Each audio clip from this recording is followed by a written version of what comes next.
우리 다 함께 일어나서 하나님의 말씀 같이 읽도록 하겠습니다. 하나님의 말씀 이사야서 35장 8절 말씀입니다. 같이 읽습니다. 시작. 거기 대로가 있어 그 길을 거룩한 길이라 일컬는 바 되리니 깨끗지 못한 자는 지나지 못하겠고 오직 구속함을 입은 자들을 위하여 있게 된 것이라. 우매한 행위는 그 길을 범치 못할 것이며. 아멘. 옆에 분들과 인사합니다. 참 잘 오셨습니다. 주님의 이름으로 축복합니다. 여러분 정말 잘 오셨습니다. 주님의 이름으로 축복합니다. 어떤 말씀을 읽으면은 그 말씀의 배경이 참 중요합니다. 오늘 말씀은 이사야서에 있는 말씀이고, 이 이사야서 35장 말씀은 앞에 32장서부터 계속되는 이야기입니다. 그 32장을 보면은 이사야서 32장에서는 뭐를 이야기하는가 하면 한 왕이 나올 것이다. 다시 얘기하면 메시아가 태어난다는 얘기입니다.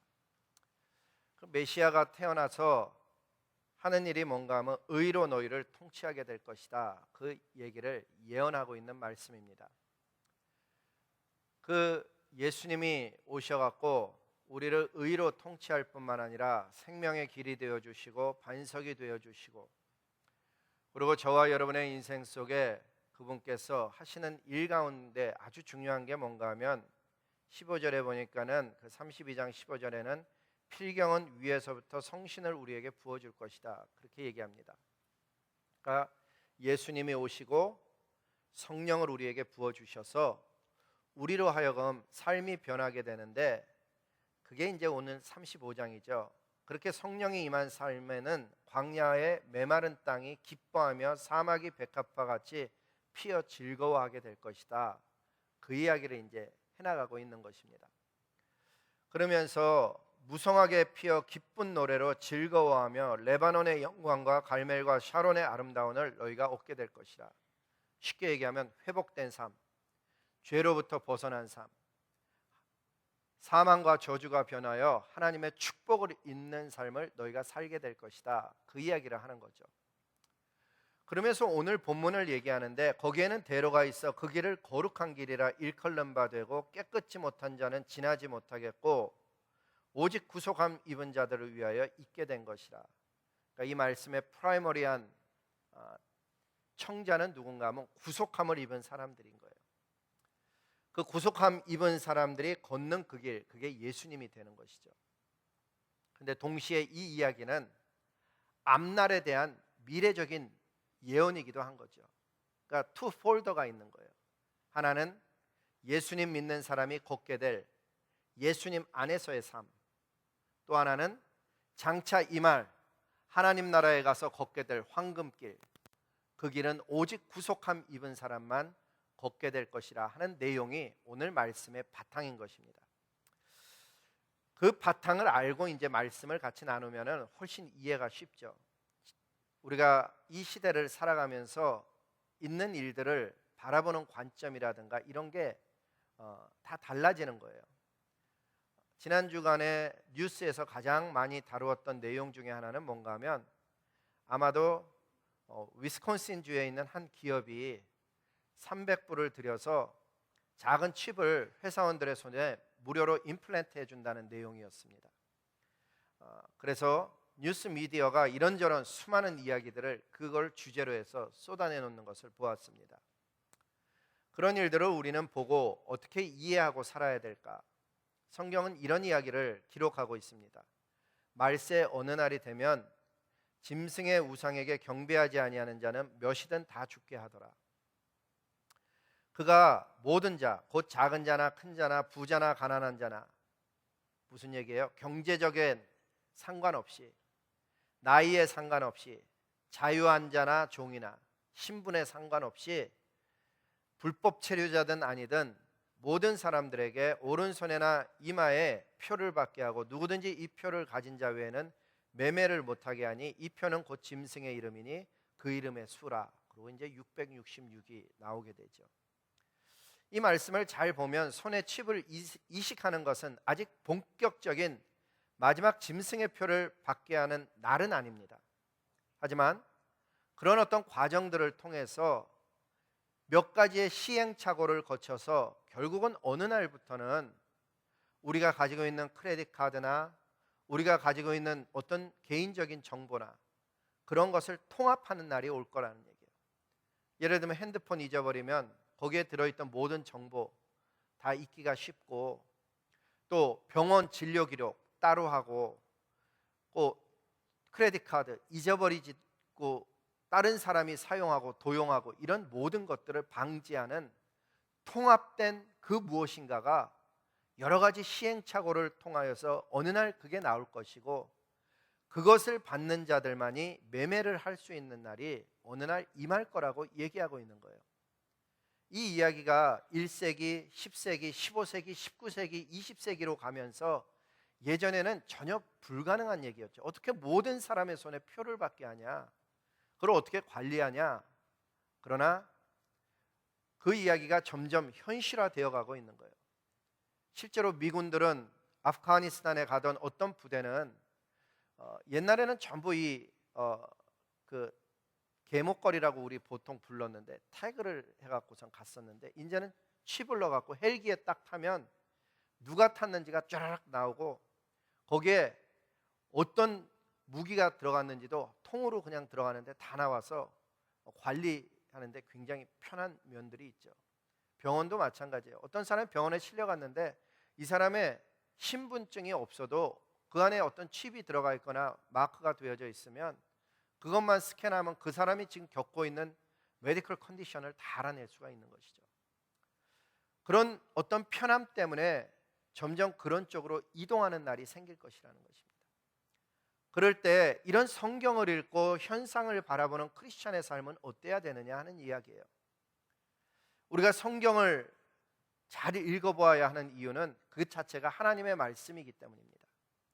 성경을 통해서만 인류가 하나님에 의해서 우리가 창조되어졌음을 알 수가 있습니다. 창조의 목적이 찬양이요 하나님과 교제함이라는 것을 성경을 통해서만 알 수 있다는 것입니다. 이 세상의 어떤 종교 혹은 경전도 우리 인류가 왜 다른 언어를 사용하게 되었는지에 대해서 아무 종교도 프로바이드하고 있지 않습니다.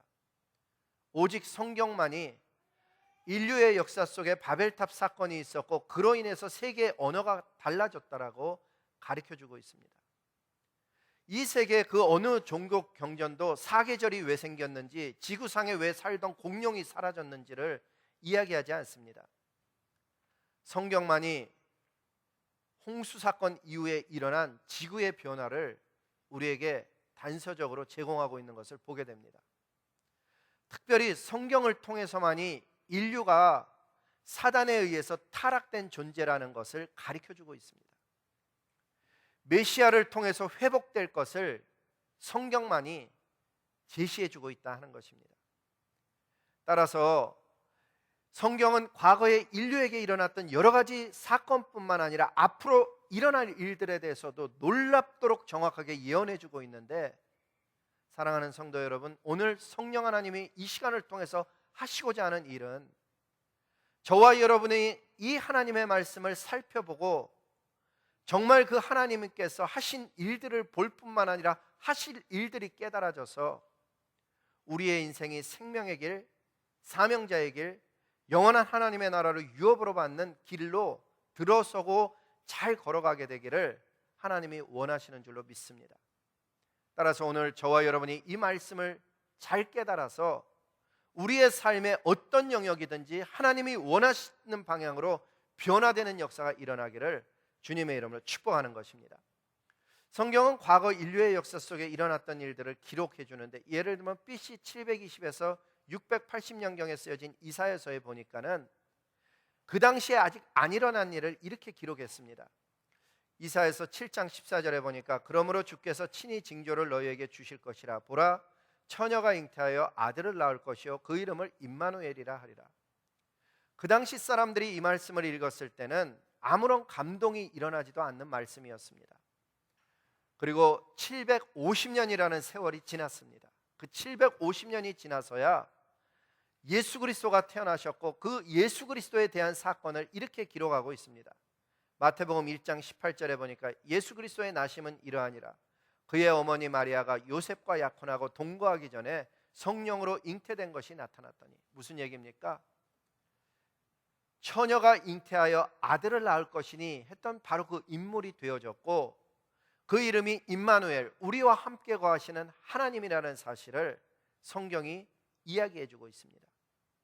하지만 세상 사람들은 이런 말씀을 들을 때 우리 한국 사람들의 경우 박혁거새가 알에서 나왔다 정도로 가볍게 취급을 해버립니다.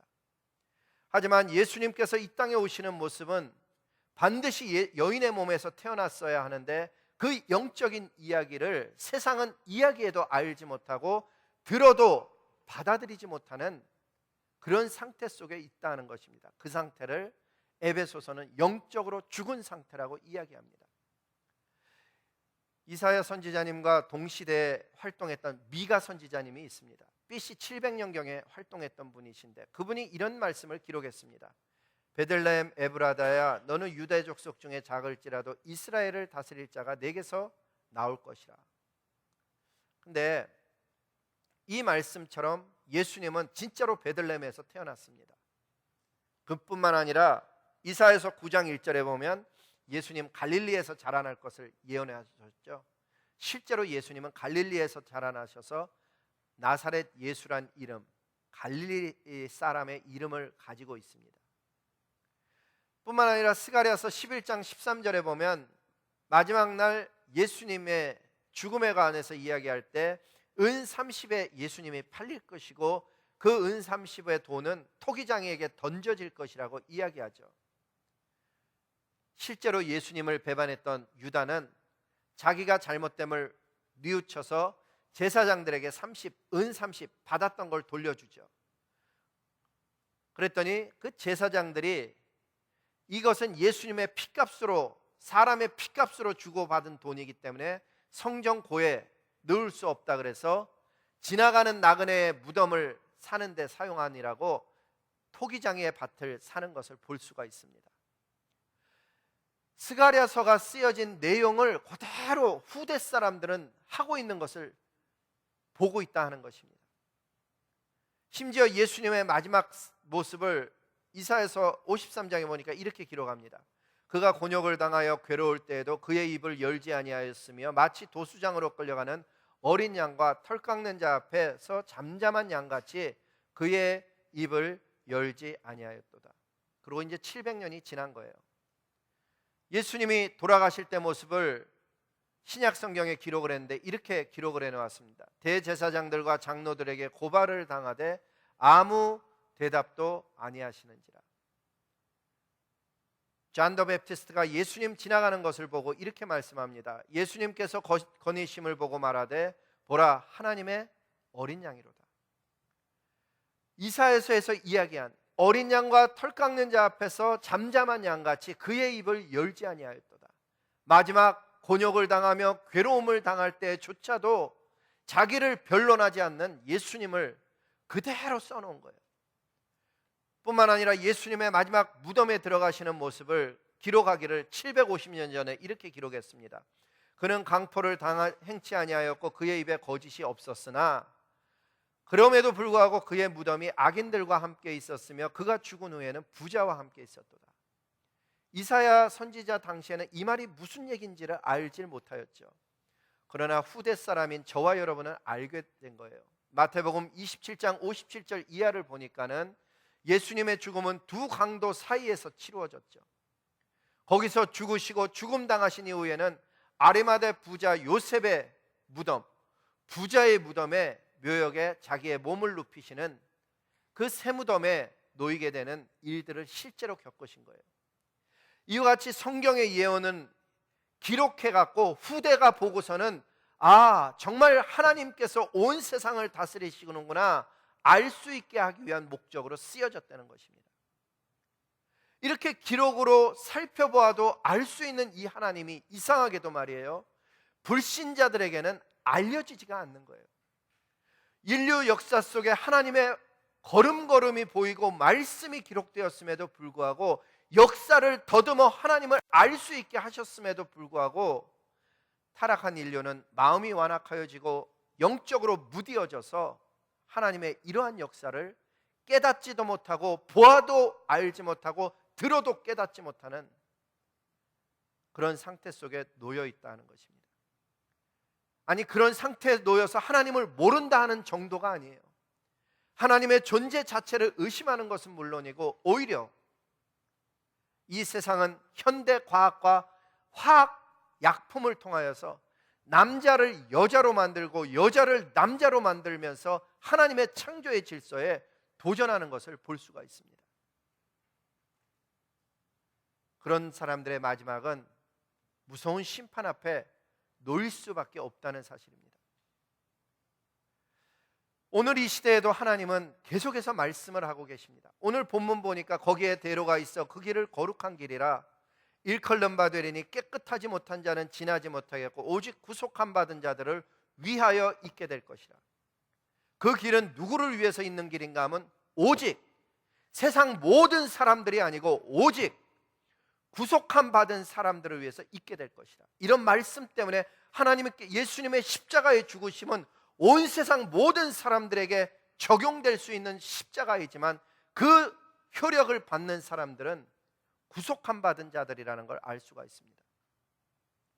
세상의 많은 사람들이 예수님의 죽으심은 모든 사람들을 위한 것이어야 된다고 말씀하지만 성경 말씀은 구속함 받은 자들을 위하여 오직 그 사람들을 위하여 있게 되는 길이라고 분명하게 가르쳐줘도 세상은 알지를 못한더라 하는 것입니다. 예수님은 이렇게 얘기합니다. 내가 곧 길이요 진리요 생명이니 나로 말미암지 않고는 아버지께로 올 자가 없느니라. 사람이 어떻게 길이 될 수 있을까? 아프리카 정글에서 여행객이 부시맨을 쫓아가는데 부시맨이 길이 없는 정글 속으로 자꾸 가니까 걱정이 돼서 물어봅니다. 당신 정말로 내가 가고자 하는 마을까지 가는 길을 알고 있느냐? 그때 부시맨이 이런 대답을 했다고 합니다. 내가 길이다. 나를 따라오면 반드시 그 마을에 도착한다. 그리고는 다시 몸을 돌이켜 숲속으로 계속 걸어갑니다. 마찬가지입니다. 예수님이 길이라는 의미는 있는 길을 가는 것이 아니고 주님 가시는 그 길, 주님이 앞서 가신 길, 주님께서 말씀하시는 그대로 우리가 따라 살면은 반드시 하나님 나라에 이르게 되는 것이니 그 예수님 자신이 곧 길이고 진리고 생명인 것입니다. 오늘 본문을 보니까 거기 대로가 있어서 그 길을 거룩한 길이라 일컬음 받으리니 깨끗한 자는 지나지 못하겠다고 하는 그 거룩한 길이 바로 예수 그리스도께서 이루어 놓으신 생명의 길입니다. 그 길은 깨끗하지 않은 사람은 들어갈 수도 없고 알 수도 없고 깨닫지도 못하고 듣기는 듣지만은 실제로 그 길에 살아가지는 못하는 기이한 길인 것입니다. 깨끗이 못한 자는 도대체 어떤 사람일까? 성경은 깨끗이 못한 자는 죄 문제를 해결하지 못한 자라고 가르쳐 줍니다. 좀 구체적으로 설명드리면 이렇습니다. 요한일서 1장 9절에 보니까 만일 우리가 우리의 죄를 자백하면 그는 미쁘시다는 얘기는 요즘 잘 안 쓰는 단어죠. be faithful 하다는 얘기예요. 쉽게 얘기하면 신실하시고 의로우셔서 우리 죄를 사해 주시며, 그 사해 준다는 얘기는 forgive 해 준다는 얘기예요. 사해 주시며 우리를 불의해서 어떻게 한다고요? purify 하신다. 정결케 하신다. 깨끗게 해 주신다. 죄 문제를 해결하지 못한 사람은 더러운 자라고 표현을 하고, 깨끗한 자는 예수님의 보혈로 죄 씻음 받은, 그 앞에 나아가 죄를 회개한 사람을 purify한, 깨끗한, 정결하게 만든 사람을 이야기하는 거죠. 우리 가운데 어떤 분은 정말 예수님 앞에 나가서 제대로 회개해 본 적이 없는 분도 있을 수 있습니다. 잘 들어보시기 바랍니다. 우리의 죄를 주님께 자백하면 그 내용이 얼마나 심각하든지 얼마나 무겁든지 얼마나 자주 넘어졌든지 상관없이 예수님께서는 우리의 죄를 사해 주신다고 약속하신 것이 복음의 내용입니다. 우리를 모든 불의에서 깨끗게 하시는 주님이신 것입니다. 이 깨끗한다는 얘기는 의미상으로 보면 지은 죄를 사하여 주므로 죄로 인해서 쌓여있던 하나님의 진노와 형벌을 없이 해준다는 의미를 첫째 가지고 있습니다. 사단이 고소한 내용, 깨끗하게 말소해 주시는 것입니다. 뿐만 아니라 이 죄에서 불의에서 깨끗하게 해준다는 것은 저와 여러분을 불의와 상관없는 자가 되게 해주신다는 의미도 가지고 있습니다. 그래서 저와 여러분의 삶 속에 죄의 종로로 타던 삶, 어떤 사람은 자기가 죄의 종이라는 것을 잘 모르고 살죠. 쉽게 얘기하면 이런 얘기예요. 자유한 사람은 자기가 원하는 걸 할 수 있습니다. 종은 자유하지 못하니까, 묶여 있으니까 자유롭게 움직이질 못하는 거죠. 우리가 죄의 종로를 타게 되면 어떤 현상이 일어나는가 하면, 내가 이렇게 살면 안 되는데 그러면서 그 삶을 사는 거예요. 죄에게 묶여 있어서 풀려나질 못하는 거죠. 내가 이렇게 살면 안 되는데, 이 일을 하면 안 되는데 그러면서도 여전히 더러운 삶을 사는 사람이 자기가 죄의 종인 것을 알지 못하는 것이죠. 예수님께 나아가 죄를 회개하면 예수님께서 해방시켜 주시는 거예요. set free. 정말 거기서 해방이 되어지면 어느 날서부터인가 이런 삶을 살지 않아야겠다고 기도하는 순간 벗어날 수도 있는 자유자가 되는데, 그 전까지는 계속해서 거기에 종노릇하며 사는 거예요. 하나님의 약속은 분명합니다.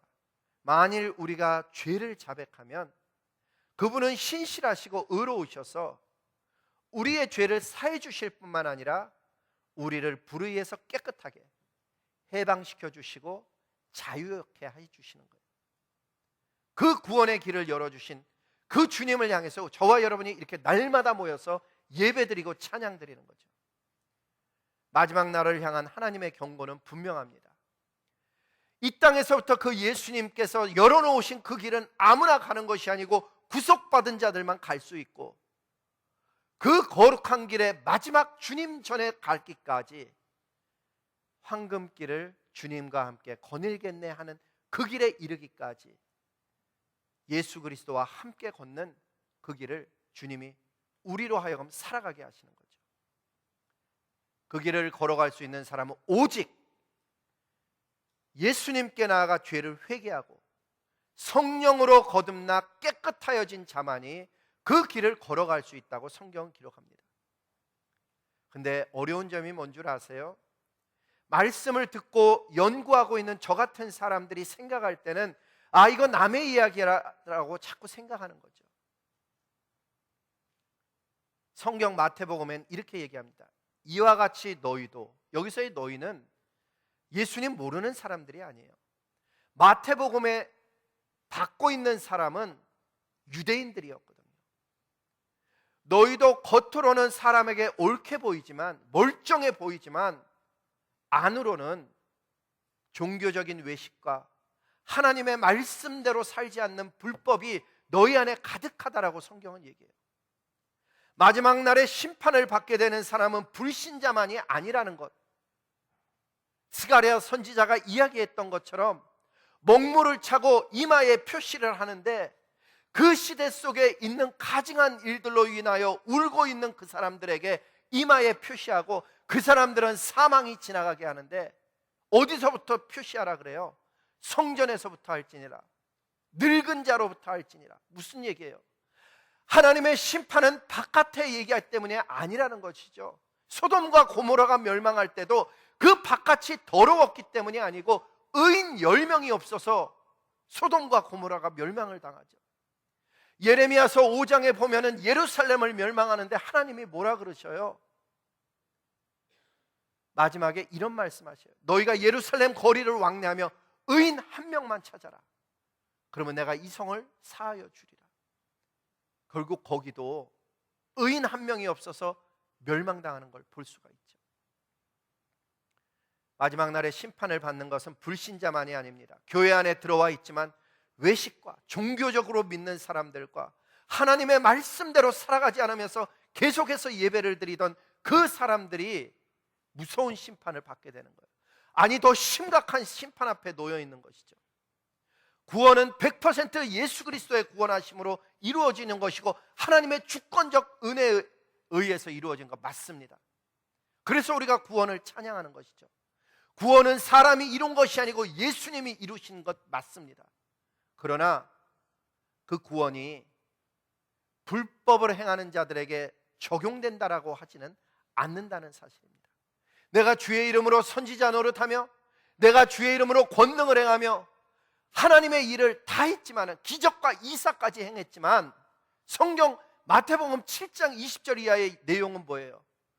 예수께서 저희들에게 밝히 말하되 내가 너희를 도무지 알지 못하니 내게서 떠나가라. 누구를 향해서 했어요? 불법을 행하는 자들아 내게서 떠나가라고 말씀하셨다는 사실이에요. 그렇습니다. 마지막 심판은 교회 안에 있지만 종교적인 외식과 불법, 하나님의 말씀대로 살아가지 아니하는 자들에게 심판이 임하는 것이고, 구원은 누가 받는가 하면 그렇게 불법을 행했지만은 하나님 나를 불쌍히 여겨주세요, 하나님 나를 긍휼히 여겨주세요, 하나님 내가 연약해서 그런 죄를 지었네요, 하나님 제가 무지했습니다, 용서해 주세요라고 나아가 회개하는 자들이 결국은 구원을 얻게 된다는 사실입니다. 성경에 보니까 이런 얘기를 해요. 너희가 난리와 난리 소문을 듣겠지만 삼가 두려워하지 말라. 이런 일이 있어야 돼. 아직은 끝이 아니라. 그렇습니다. 손에 칩을 이식한다고 이야기하고 있지만은 아직 끝이 아니에요. 난리와 난리, 기근, 전쟁, 재난의 시작일 뿐이지 끝은 아닙니다. 왜? 성경은 이렇게 얘기합니다. 민족이 민족을, 나라가 나라를 대적하여 일어나겠고 곳곳에 기근과 지진이 있으리니 이 모든 것은 뭐라고요? 재난의 시작이니라. 시작에 불과하지 그게 끝이 아닌 거예요. 그렇다면 끝은 어떻게 옵니까? 끝은 온 지구 사람들이 모두 다 알아볼 수 있게 온다 그랬어요. 그 끝날에 대해서 이렇게 얘기했습니다. 그날의 환난 후에 즉시 해가 어두워지며 달이 빛을 내지 아니하며 별들이 하늘에서 떨어지며 하늘의 권능들이 흔들리리라. 그날이 끝이 오는데, 그리고 나서 나오는 내용들이 뭐예요? 예수님께서 천군과 천사장을 보내어서 하늘의 나팔 소리와 함께 자기의 택한 백성을 부르시는 그날이 있게 될 것이라고 성경은 가르쳐주고 있습니다. 이 마지막 날이 불신자들에게는 환난과 심판을 의미하고 믿는 자들에게는 구원과 영광 그리고 회복을 의미하는 것을 성경이 가르쳐줍니다. 문제는 성경이 경고하는 이러한 마지막 심판에 대해서 성도님들이 그리 잘 알고 있지 않다는 얘기예요.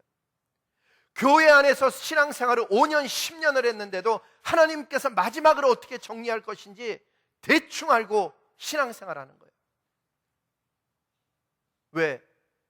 마지막 날에 대한 이야기가 사라졌기 때문이에요. 왜 사라졌을까? 이단들이 마지막 일들을 가지고 너무 많은 장난을 치고 문제를 일으켜서 이제는 정상적인 교회들이 마지막에 대한 이야기를 잘 가르치지 않게 됐어요. 한번 여러분이 참고적으로 웹사이트에 어디나 가서 지난 10주 동안 한국교회의 대표적인 교회들을 찾아서 마지막에 대한 설교가 있는가 한번 찾아보세요. 그 수많은 교회 중에 마지막에 대한 이야기를 하는 것 거의 없다는 것을 발견하게 될 거예요. 교회 속에 이 마지막이 사라짐으로 인해서 교회는 아주 급격하게 현세적인 삶을 살아가는 것을 가리키는 교회가 되어집니다. 두 번째는 저와 여러분이 너무 말세에 대한 이야기를 어렸을 때 듣고 안 일어나는 일로 배워온 거예요. 어렸을 때 말세가 다가온다고 분명히 읽었거든요. 근데 나이가 40이 되고 50이 돼도 일어나질 않는 거예요. 아니, 예수님 이후로 2000년 동안 아무 일도 안 일어나니까 베드로후서 3장의 현상이 일어나는 거죠. 베드로후서 3장 4절에 이런 말씀을 기록합니다. 가로되 주의 강림하신다는 약속이 어디 있느뇨? 조상들이 잔후로 죽은 이후로 만물이 처음 창조할 때처럼 하나도 변하지 않고 그대로 그냥 있다 하니 언제 주님이 도대체 강림하는 거냐? 사람들이 조롱하는 데는 거예요. 하지만 잘 읽어보면 이런 말씀을 합니다. 하지만 주의 날이 도적같이 오리니. 여러분, 도적의 특징이 뭔 줄 아세요? 몰래 오는 거예요. 알지 못하는 그 시간에 오는 거죠. 그날에 하늘이 큰 소리로 떠나가고 이 큰 소리가 뭔지를 몰라갖고 영어 성경에 보면은 그 큰 소리를요 Great Noise라고 그냥 표현을 해놨어요. 어느 날 하늘에 큰 소리가 일어나면서 사라질 거라고 이야기해요. 그리고 그 체질이 뜨거운 불에 풀어지고, 여기서의 체질은 엘리먼트예요. 제 킹제임스 바이블 버전에 보면은 Great Noise라는 단어와 그 엘리먼트 하나하나의 이 지구상의 원자를 이루고 있는 모든 것들이 불에 녹아 타서 없어지는 날이 온다라 그래요. 그 중에 있는 모든 일들이 드러나리로다. 그렇다면 나는 어떻게 살아야 될까? 이런 이야기를 몰랐으면 몰라도 알고 있는 나는 어떻게 살아야 되겠는가? 오늘 본문 말씀을 다시 보면 이렇게 되어져 있습니다. 거기에 대로가 있어. 아까도 말씀드린 것처럼 그 대로는 예수 그리스도시죠. 예수 그리스도, 그분이 내어놓은 생명의 길을 가는 그 길이 거룩한 길이라 일컬는 바 되리니, 다시 얘기하면 거룩한 성도, 거룩한 도성, 거룩한 주님을 섬기는 그 거룩한 공동체가 가는 그 길을 거룩한 길이라 일컬는 바 되리니, 깨끗하지 못한 자, 죄 문제를 해결하지 못한 자는 거기를 지나가지 못하겠고, 죄 가운데 있는 사람은 여전히 죄를 지며 살겠고, 오직 그 길은 구속함을 입은 자들을 위하여 있게 될 것이라.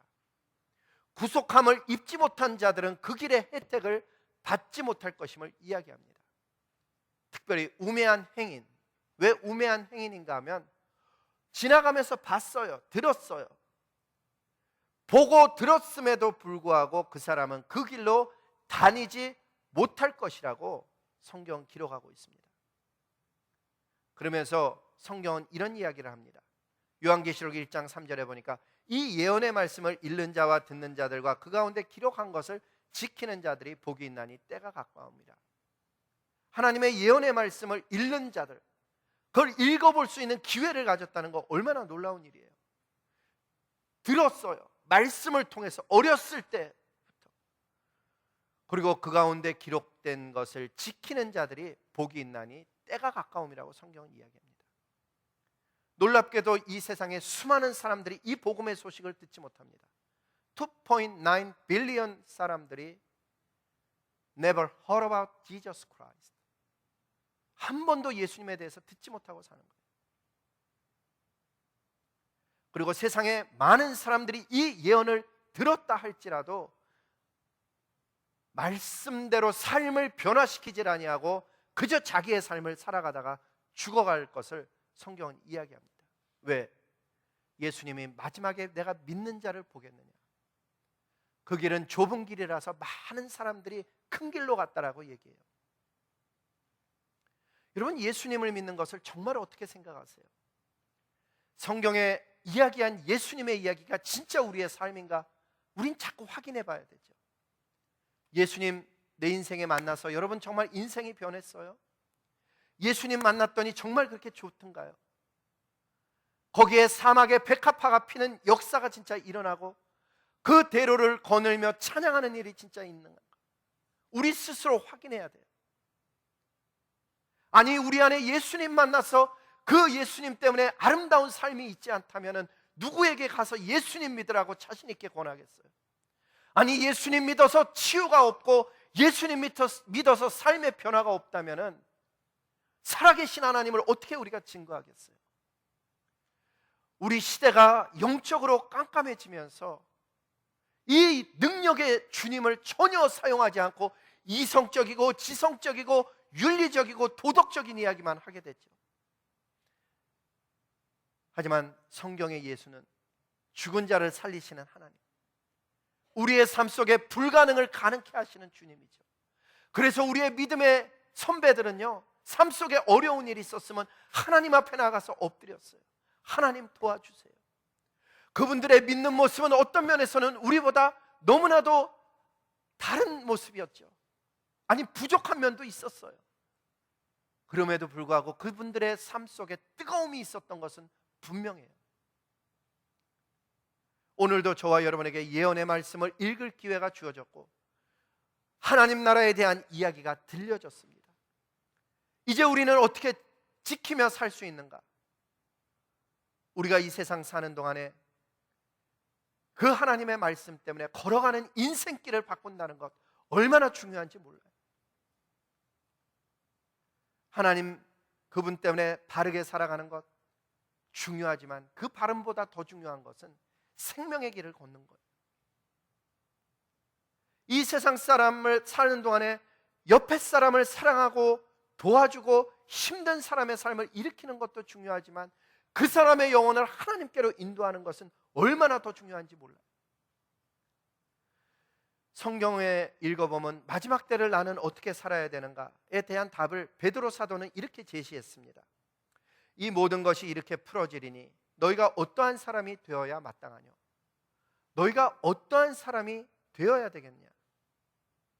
거룩한 행실과 경건함으로 하나님의 날이 임하기를 바라보고 간절히 사모하는 사람이 되랍니다.